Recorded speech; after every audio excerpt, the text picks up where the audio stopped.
I'm feeling it. Bill's beat.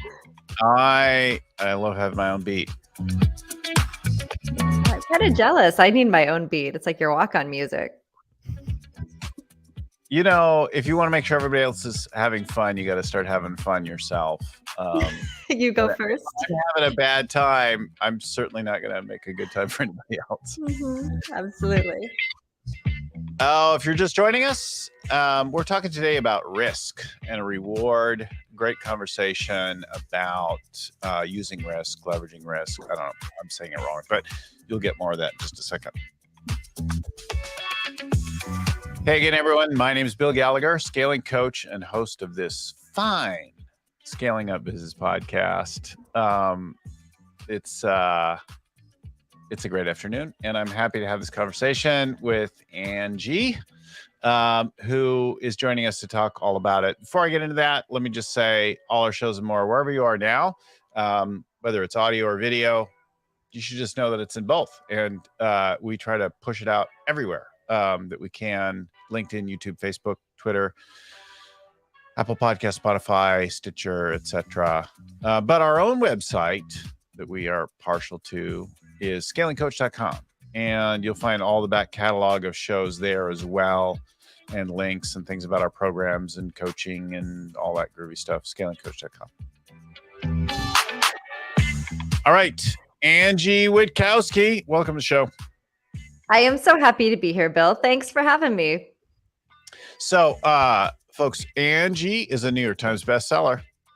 Spark, Bet on You, Leading from the Front. We're talking about Bet on You today. And she's coached in lots of groovy big companies. She'll say more about that. Background as a Marine Corps officer. And BA, MBA, University of Michigan. Go Blue. Go Blue. I don't think you can be from there and not be a supporter, right? Ooh, you'd be surprised. I live in northern Michigan, and I did not know this. I grew up here. I left for 20 years. I came back, and I am in Michigan State Spartan country. It is green and white here, not maize and blue, but that's okay. Go Big Ten. Yeah. So, well, I live in near Berkeley, where we have Cal, who has gold and blue, and my high school, actually, I didn't finish high school there, but my junior high was buff and blue in the state of Hawaii. So I think, it's just like another yellow. It's another gold. Everybody's got to name it their own way so they can call it their own thing. And so you have 2 kids? I have a graduating senior this year, which is amazing and exciting. And I've got a 12-year-old, both boys. I'm outnumbered. It's so much fun. Thank God, one of each. Yeah, I love it. It's one of my, we talk about leadership. It is the most challenging leadership role in the world. The pay sucks. The benefits are amazing when they show up on time. And I love it. It's great. You know, the coolest thing on this topic, before we move on to the core of today's show, somebody told me, I love to repeat it endlessly because I think it makes a difference for all of us, is in the beginning of the kid's life, right? You're their manager. You manage everything about them. You tell them what to do and everything like that. And then at some point, and without notice, they fire you as their manager. I muted you for a second. I think there's a squirrel outside that my dog is, but they do. I have myself, I'm like a loser in my household. I tell my kids all the time that people pay me to give them advice. I'm a coach and you won't even listen to me. I have no authority in your world. And they agree. They totally agree. Like, you're right. You're just mom. No Somewhere between 8 and 14, you're summarily dismissed without notice. And they disappear into their rooms and their lives, and they push you away. And then your job is to get hired back as a coach. It is the hardest gig, which is why I think I'm a working parent. I understand business a little bit better than parent economics, yet parent economics, when they want money, they know who to come to. So there's always that little loophole we find every now and again. But yeah, it's been a great journey so far. I'm a new grandfather, right? My granddaughter's about a month old. What a joy. What a joy. My son's Congratulations. pretty young, but two things are really, really, really gratifying so far, right? Aside from the child herself. Absolutely. Uh, one of them is that within 24 hours of getting home from the hospital, we get a call from the boy. He's like, "Could you please come and help me and tell me what to do?" And that's kind of cool because I'm like, okay, we didn't alienate and screw up too bad. And then, of course, the other thing is seeing the way he holds her. Oh, you're gonna make me cry. I'm so glad you're bringing this up too, because in Bet on You, and this is like a shameless segue, but we talk about taking risks, and people often say like we're risk averse, but then you tell people you got married and you have children. Those are really big risks with amazing reward. Like your risks turn out. Like imagine watching your son and seeing the joy cross his face. Like this was a crazy risk, and And the you did struggle. it, Yeah. and you're You see them happy. all. Awesome. Congratulations to your son and to you and your family. Yeah. That is among right. So I often say, as young couples probably start with house plants and then have some pets, maybe a hamster before you get a dog, more emotional attachment to a dog, right? Because the consequences are a little different when things don't turn out. And, and I think that's super true. Like, be ready. Like, it's a huge risk. It wasn't an intentional segue. I was just, talking to share and be related to where I am in the moment, right? But Yeah, no, mine. Yeah, it is. And it's been an amazing journey writing Bet on You because you share that word risk with people. And it's almost like it's a hot iron poker or something like that. They just yeah, have this really strong aversion to it, like, oh, I don't really take risks. It's like, pause for a second. That is just not true. We take risks all the time. I know that you are Air Force veteran. I served in the Marine Corps. That's a crazy risk. And that was perhaps a physical risk that we took. And maybe there's areas of our lives where we don't exercise that level of risk, maybe financial risks. Of course, you're an entrepreneur. I'm an entrepreneur. There's, risk there, but maybe there's places where you don't speak your mind. Maybe there's relationships where you don't have enough courage to really initiate difficult conversations because it represents a relationship risk. And so we're surrounded by risk. How do we look at it? How do we relate to it? And what can we do to change our relationship if we're not happy with it? So step back for a second. Yeah. What was your inspiration for writing this book? Like, why did you decide, oh, I should write a book about risk right now of all time? Yeah. Well, first at the time, I wrote it during the pandemic. So I finally had time because like my work and your work, I think we operate in a similar space. I was traveling, I was coaching, I was doing large events, keynoting and facilitating, and that shut down. So suddenly I had time on my hand. Yeah. Business got disrupted, had to figure out what to do next. But really, the inspiration came from I've been writing on leadership for quite some time. And you've probably seen this with your work too, Bill. You get inside in your coaching relationships, the minds of really talented, successful people, and you start to see some of their holdbacks and hesitations about the things they want to do, but they don't think they have it within them to do it. And you look at it from the outside looking in, like, are you crazy? You can start this business. Are you crazy? You can get a short term rental. You can have this conversation and helping people understand that within their abilities, they can do whatever they want. It's just helping them get the risk taking mindset. And what does that look like and overcome their hesitations to really realize their potential. Yeah. So that was the focus and the connection. And writing. Now, this is not your first book, right? It's the third one. Yeah. Third time's the charm. Third time is like, okay, why? I'm never going to do this again. Actually, this is third time's enough. We're good. Well, I've been working on a book for over 5 years now, and I've Wow. felt like I was getting kind of close a couple times. I'm like, yeah, it's not right, and I've gone back to it. And some people are just like, oh my god, just put that thing out there and then write the next book. And I, in this case, I don't mind like really taking the time to get it right, but I do kind of feel like now it's kind of coming together and aligning up to something that I feel like is worth the effort and the lift, and that letting it all kind of cook and percolate has been worthwhile. Congratulations. And I think that you're describing the perfect recipe for change. Whenever you start something, you got to get into it. Then you discover it. Then you learn it. Then you work with it. Then you hang with it. Then you put it on a shelf. Then you come back to it. That's how success happens. We tend to celebrate and prioritize like overnight successes. We forget about the hard work that overnight success took 10 years in advance. And in Bet on You, we talk about the idea that we need to reimagine our relationship with risk. It's not quit your job, change your life. It's not rip the Band-Aid off and success is going to happen. It's whoa, take your time. Just take that first step, followed by the next step, followed by the next step. We talked yesterday with Vern Harnish about Sam Altman's maxims that he wrote recently about, and we talked about his notion that you should keep your overhead, your personal costs, your ability to take risks high by keeping your kind of baseline low so that it's not like the big stretch. And if your lifestyle gets out of hand, if you're trying to bridge from one thing to the other, if you don't have any reserves and excess capacity, then it gets really hard to take risks. 100%. We write about the formula for success I say we, it's my business partner, Courtney Lynch, and myself, my co-author. We've written all of our books together.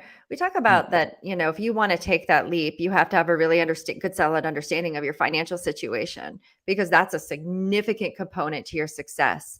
And then you also really need to rely upon your judgment, your ability to make really good decisions, because that's going to be a factor in your safety net. But ultimately, you have to trust in you. Your talent is your safety net too. So sometimes we put too much importance on finances and other people and external things, but just reminding ourselves too, like, you are your safety net, and you need to start making choices to make sure that if you stumble, if you fall, something's going to catch you. Your talent will. And what else? Yeah. So the first thing that I notice you talk about with the book is the common thing is risk reward, right? And you talk about it's not the opposite. So tell us a story or bring that to life for us a little bit. So imagine, Bill, that we're going to go to the casino. I actually live in Northern Michigan where there's a lot of casinos, so it's pretty real for me. We could go to the casino in 20 minutes if we wanted to, but imagine that we could. We tend to think about risk as a gamble, as if your success is going to be off a roll of a dice, and it's like risk versus reward, and that's how we pitch that topic of risk. But it's like, no. It's not risk versus reward. It's risk is the path to reward. If you think about your life, every significant thing in your life happened because you took a risk. And when you put it that way, you start to say, hey, maybe I am a little bit more prone to take risk. Maybe I have this mindset. I just haven't really considered it that way. And so I think having that reflection moment to really just contemplate, what's my relationship with risk? How do I view risk? And how might it work for me differently if I saw it as the necessary ingredient to get across this bridge I want to travel to? I think for me, risk shows up in all different things. Like there's like, oh, I have something to say. Should I really open my mouth right now? That's a risk that I'm painfully aware of. And that's not usually one where I think too clearly on. Sometimes I'm more prone to just open my mouth and take that risk, right?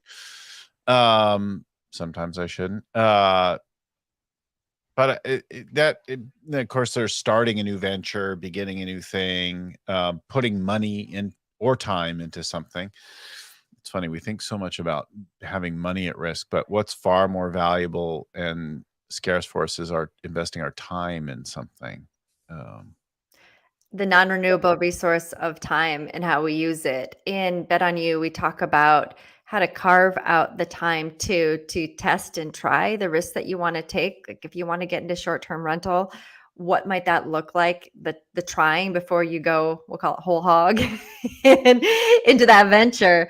But it is really funny when you were talking about the risk versus reward and just some of the financials too. I've got a really dear friend of mine who served in the Marine Corps, worked in a corporate environment.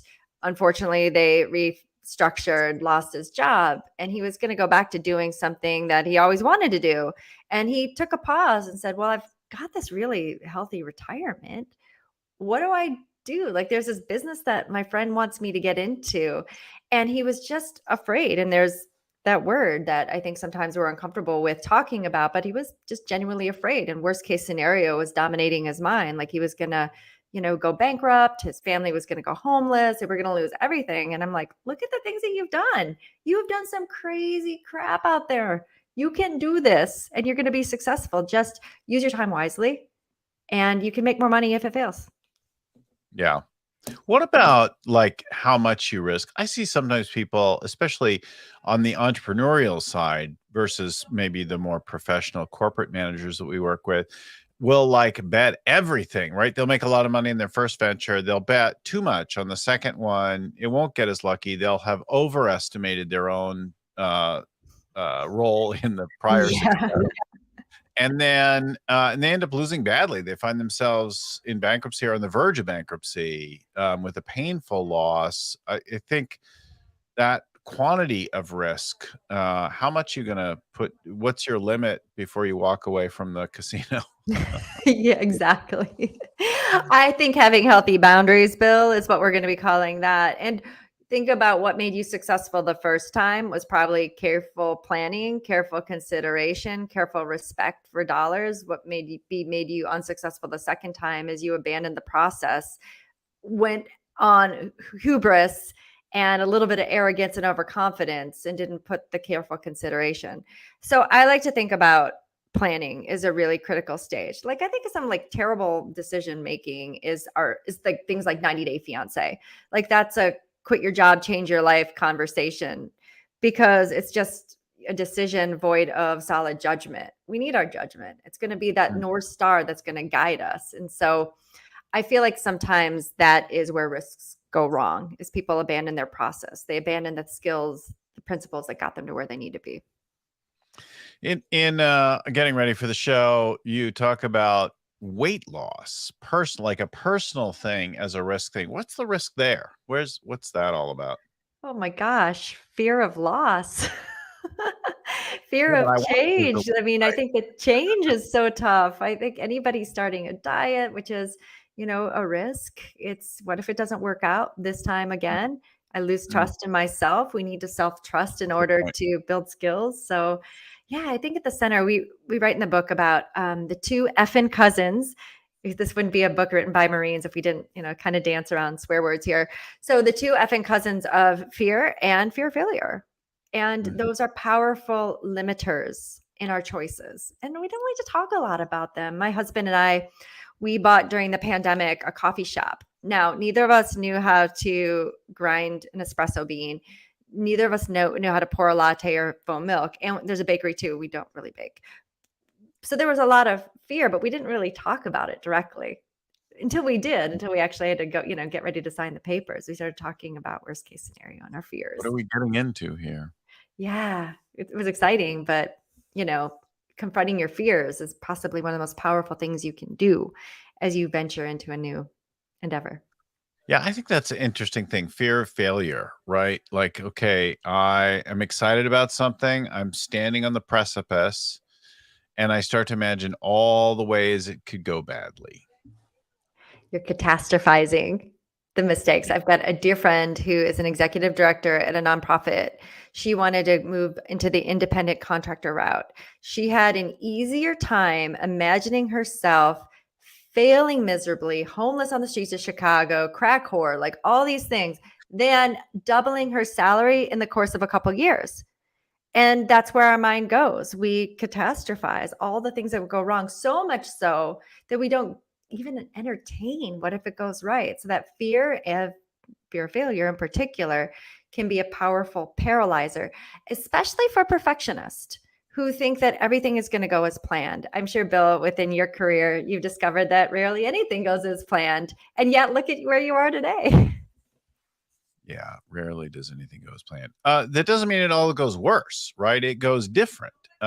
We anticipate, we lay out, we take our best shot at kind of figuring out the predictable thing and the range of it. But sometimes a huge runaway success can be an issue because you're like, how do I staff this? How do I fund this? How do I level up for this? Both up and down are stressful. Figuring out how to contract if things aren't turning out, how to spend less, turn off the spigot is a challenge, as is handling a deluge. And then it's incredibly frustrating to be plateaued, but it is a lot more tranquil most of the time than. I think about those challenges that you just laid out too. And it's so important for us all to remember to have the presence of mind to take a step back and think, okay, at each new level, at each new stage, there are skills. And I have the self trust within me to know that I can develop these skills. Like, let's unpack what's needed at this stage. So, scaling up, I need to hire. And if it's not our, strength, Yeah. work with somebody who can help us. And that's another, I think, a critical thing that we as individuals who are, pursuing our ambitions and finding success and scaling whatever endeavor we have is being able to go to other people and ask for help. In Bet on You, we call them go to guides. I like to think about not necessarily finding mentors, but going to people who are doing the thing that you're doing and asking for help. And we sometimes think that we're burdening people with questions, but people love to help. I'm sure if you're listening and somebody were to say, hey, can you tell me about this, what you did to navigate through this scenario? You'd be delighted for many Yes. reasons because they are considering you an expert. And who doesn't want to help somebody? Yes. So in our show prep, you mentioned oil and gas companies getting into new energy, and I think that's an interesting one because people have lots of opinions about it, right? They're outsider. If you're at all an environmentalist, you think that the oil and gas companies have faked it and put a token efforts and not really gone to it and moved at a glacial pace. But I'm sure inside the oil and gas companies, the idea of competing with yourself, of undoing your core business is terrifying. And having to collaborate with your competitors. The oil and gas industry recognizes that in order to attract talented people, we have to be of the times. We have to work together and start talking about new energy as an industry to bring in talent. And that's a risk, right? If I'm one company X working with and against company Y, there's got to be a level of trust here that, that this is going to work and you're going to do what you say that you're going to do and I'm going to do what you have to say. So yeah, it's fascinating. But it's really interesting is now whenever I travel to Houston, I go to headquarters of these large oil and gas companies and there are Tesla charging stations or EV charging stations out front. And it's been a dynamic shift. Yeah, it is. And it's ongoing with that. So what, when you see something in front of you, what's your process or approach to understanding the risk? I know what my moves are. What are you talking about here? I want to hear your moves. What do you do, Bill? Well, my natural thing is to see the opportunity first, right? So that's the thing that I lead with, unless I'm in a crisis. But in both cases, I like to have a plan for my worst case scenario. I like to think about the most predictable, not in my mind, the most predictable scenario, bad scenario, right? Like, and the worst case, like how ugly could it get? And then I like to think about my coping mechanism for that. And if I have a plan for the worst case. If I have like, okay, well, this isn't going to kill me, and I'm already facing this, then I have a lot of courage to move through the fear than if I don't have a plan. So, and part of that is just kind of getting conscious about it, right? Like, so years ago, I had a bank trying to shut down my business, and I didn't have a plan, and I was very anxious and panicky about the plan, but I hadn't really spoken or even like gotten it clear for myself. What is it that I'm so afraid of here? Right? Like, so I had to talk it out and extrapolate the fear, the nature of the fear, which was more subconscious, right? And I, it's funny, it's a long time ago, and I opened with a mention of my son, but I really thought, well, if I screw up this business and I lose my house, then my wife will leave me and I'll become a weekend dad. And the greatest fear was being a weekend dad, not being in my kid's life 24/7, That was the thing that terrified me. And so getting it all out, like that's what I'm really worried about. And then of course the problem was pretty rapidly addressed within the next couple of minutes, because as soon as I spoke it, my wife was like, I'm not going to leave you if the business fails. If we lose our house, here's 3 things we could do, and that was like, oh, okay. Yes. I was going back to again, let's verbalize our fears and we can share Verbalize it. them and Get take it out of the subconscious. Yeah. one of my biggest problems in life, one of them, I've got a few, is that I, like you, see opportunity everywhere. And part of my challenge is regulating because of like everybody else, I've got limited bandwidth and I can't do everything. Or when I try to do everything, something fails and I don't fully commit to it. I half-ass it and it's not going to be successful. So I think one of those things is first recognizing that we have these two mindsets going at bat in our head: prevention and promotion. I tend to have more of a promotion mindset. Like I can do it all. Like, small town girl, join the Marines, build a business, wrote a book, all these things. Like I can do anything, but it's just not true. And then the second thing is like, okay, I look at things knowing I tend to have this promotion, not prevention mindset. And the second piece is, do I want to do this? As your listeners probably know, the more successful that you get, more opportunity is going to come your way. And making sure that it's aligned with your core values. Like, is this even something that's on my radar is interesting? And if you determine, yeah, it is, I always think too, then, is it going to be fun? Or is it just going to suck? Because if it's going to suck, like I've done plenty of things that just sucked in life, but I thought I wanted to do it. So that's another thing, because life is going to be hard no matter which way you slice it. You might as well enjoy yourself if you're going to be struggling through a challenge. So those are kind of my mental processes too. And of course, I always think worst case scenario once I get into it. Then I think best case scenario, realizing that it's going to be somewhere in between or it's going to be entirely different. Most of everything I started off in the Navy. I ended up in the Marine Corps. What a great thing. I thought I was going to get stationed on the East Coast. I went to Hawaii for 3 years. And Oh, I feel for you. That's awful. it was really tough. I was single. I had a Jeep Wrangler. It was Single in Hawaii with a Jeep. Oh. It was awesome. Best time of my life. Best people in the world, best time of my life. But it's like, whatever, you just got to start somewhere. Got to put yourself out there and see what happens. I was stationed in Vegas. Oh, that sounds fun. I don't know that I want to live in Vegas now. I love to visit Vegas, but if I was younger, that sounds like, was it fun? So Vegas is a lot of fun. And when you're young, you're in your 20s, it's a fun place. And my mom's entire family was from Vegas. I grew up going to Vegas and having a lot of family connection in Vegas. So it actually was okay. But it is a place of great risk. And I have teams that are like, oh, we want to do our annual planning session in Vegas. I'm like, bad idea. Because you will have like a couple of the people on the team who will go out and put on a little too much that night and, end up with a Vegas weekend story to tell. They go hard. Yeah. Go hard and they come in hungover, if at all. They need the transfusion in the room. I saw that. I was in Vegas. I guess I didn't realize that was as much of a thing as it is a thing. That was interesting. Oh yeah, you can get that you can get that all over the place these days. Oh, come in. I don't need it anymore. I know me. I don't take those risks anymore. After like 2 glasses of wine, I know it's going to be a rough day the next day. So I feel like I've got some built-in safeguards that I don't need IVs. You have 2 boys. I know. You have kids, you get to live it all over again.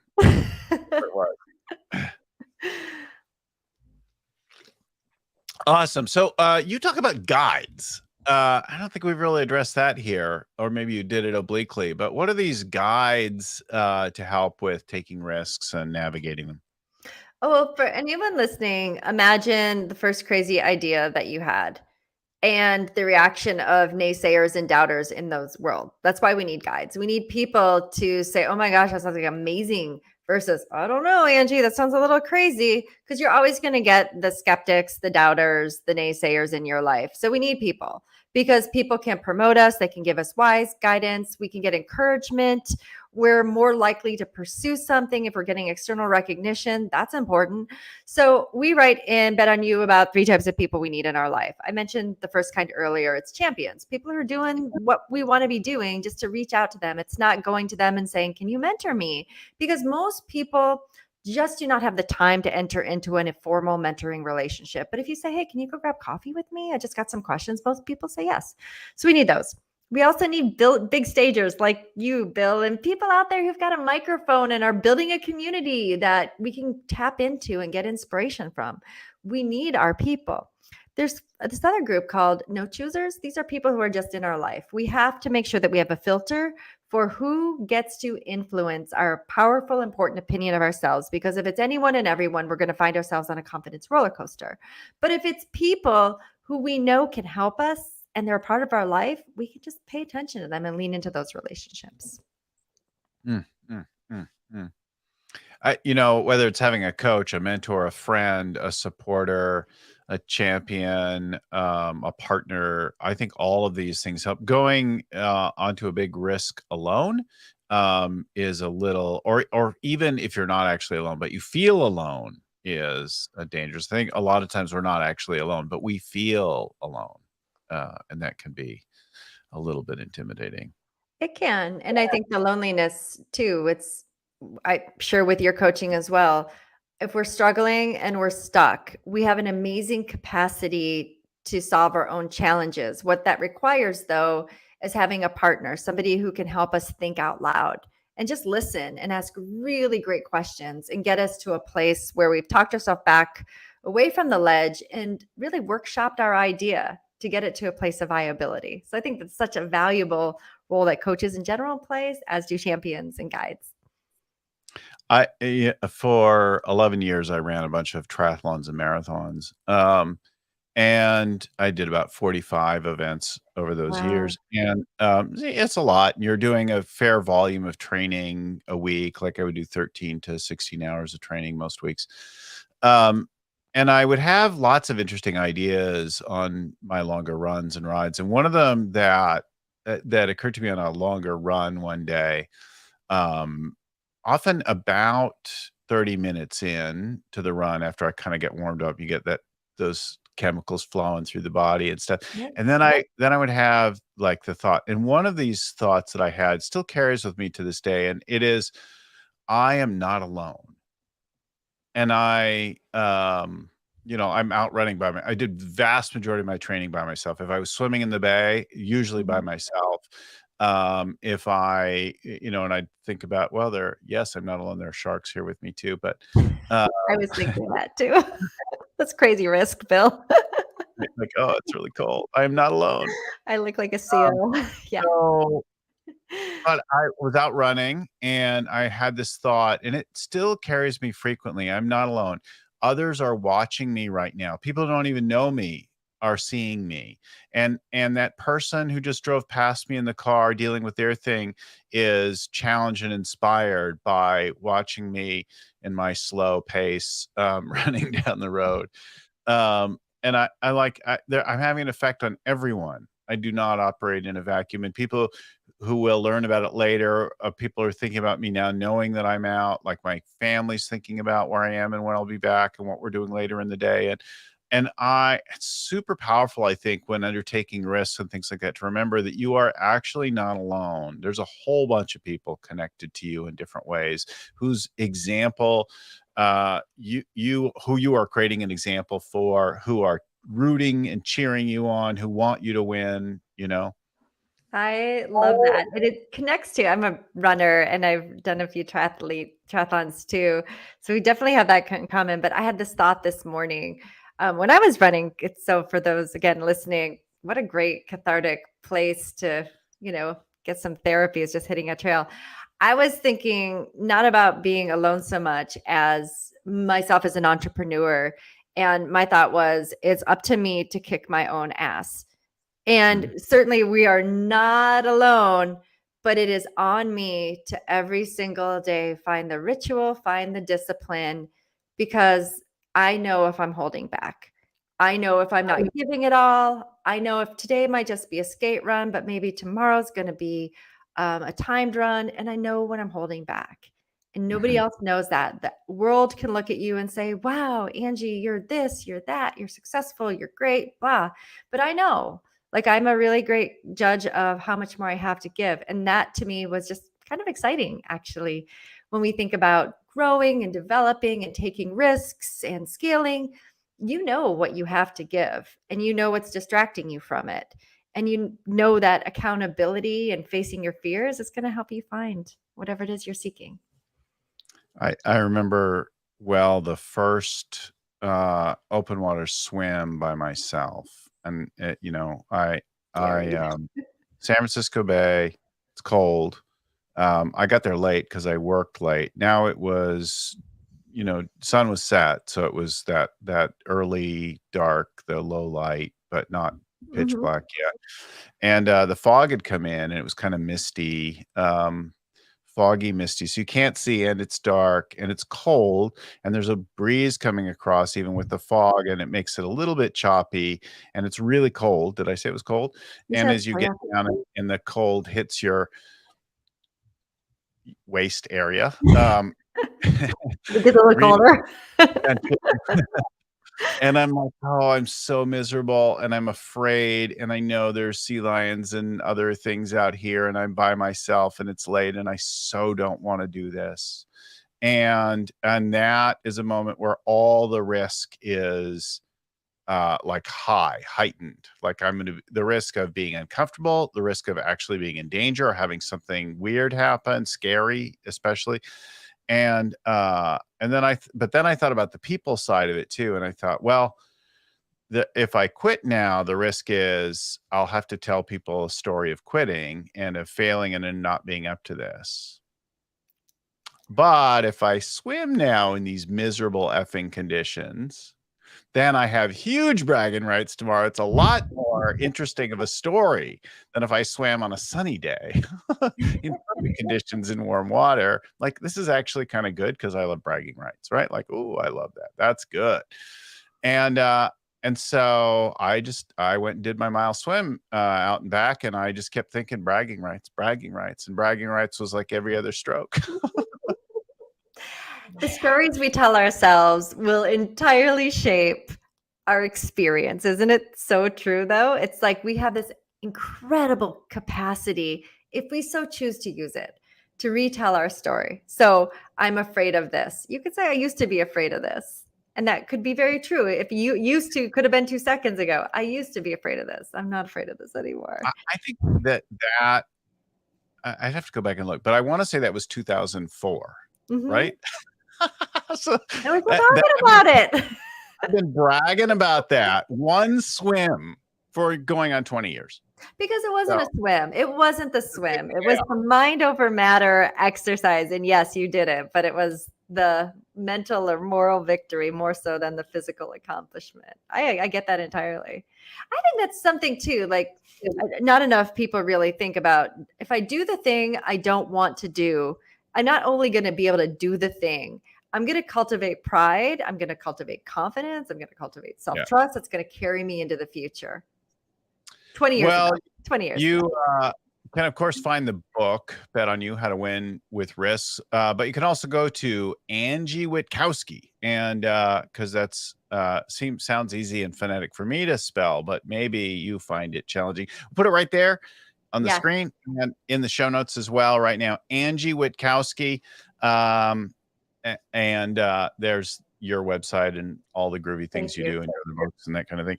Let me remind our listeners as well that we bring our show to you every week. Big shout out to Wanda Mitchell, who's in the background, who gets our guests scheduled and prepared, and the folks at Podfly Productions, who get the show edited and out the door and the show notes created and all that kind of thing. And to my mentor and friend, the creator of all things scaling up and the Rockefeller habits that came before it, Vern Harnish, without whom this would not be happening. So thank you, Vern. And so you can find us more. If you want to drop us a note, you want to say something, give us feedback, tell us some parts you liked or didn't like, or you'd like me to stop telling some story or another, send me an email, info@scalingcoach.com. That's our email address. Love to hear from our listeners, viewers. Thank you, Angie, for joining us on the show. Thank you, everyone, for tuning in. Share the show with somebody else. Pass it along. That's the coolest thing you can do for people. If you loved it, right? If it sucked, then don't pass it along. But if you dug it, then share it. Share the love. Thanks again, everyone.